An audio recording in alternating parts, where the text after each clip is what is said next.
Welcome to The Explainer. So there's been a ton of buzz lately around a potential change to the U.S. H-1B visa program, and it's really shaken up the global tech community.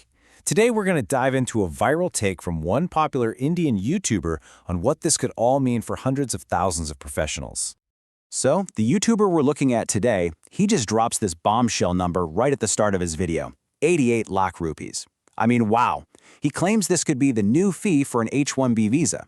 And a figure that big, it's designed to make you stop in your tracks and think, wait, is that even possible? It immediately frames the issue as this massive, almost insurmountable hurdle. Okay, so let's get into it. What is the H-1B visa really? And what's this proposed change that has everyone talking? All right, a little background for you. Think of the H-1B as one of the main tickets for skilled professionals from other countries to work in the U.S. It's especially huge in the tech world. It's for those specialty occupations, jobs that need a specific set of skills and usually a college degree. Now, according to him, this isn't just some random policy change. He makes the case that it's a direct shot at the big players in tech. We're talking Google, Apple, Microsoft, you name it, even huge Indian firms like TCS. Basically, any company that relies on this visa to bring in the best minds from around the world. So the big question is, who really gets hit the hardest if something like this goes through? Well, our source zeroes in on one group in particular, arguing that they're the ones who are going to feel this the most. And here's the statistic he uses to back it all up, and it's a big one. He says that over 70%, yeah, you heard that right, 70% of all H-1B visas go to engineers and professionals from India. So for him, this isn't just a broad U.S. policy anymore. It suddenly looks like something that has a laser focus on one specific community. And you can really feel his emotion here. He doesn't mince words, he just comes out and says, this is extremely sad. You can tell he's genuinely frustrated for a community that he believes has contributed so much, only to be, in his view, unfairly targeted. So he uses that emotion as a jumping-off point. He starts building this argument for why this whole thing feels so unjust to him. And he does that by painting this picture of just how important the Indian community is to the United States.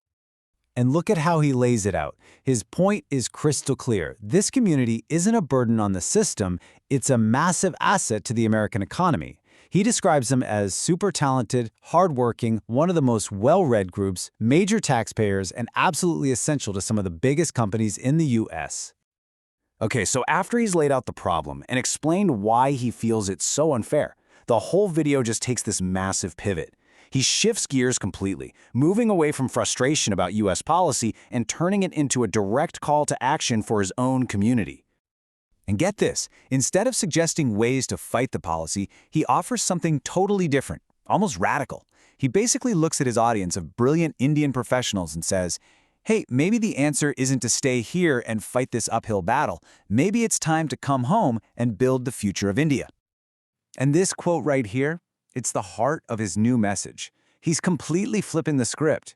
He's arguing India isn't the backup plan anymore. No, it's the place to be now. The new land of opportunity, especially if you're one of those ambitious hustlers who's been looking for success abroad.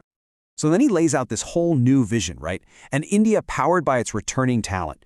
He talks about how the country is in this booming stage, a hotbed for startups, and makes this passionate plea that it's time for its smartest brains to come back and build up their own country's future, not someone else's.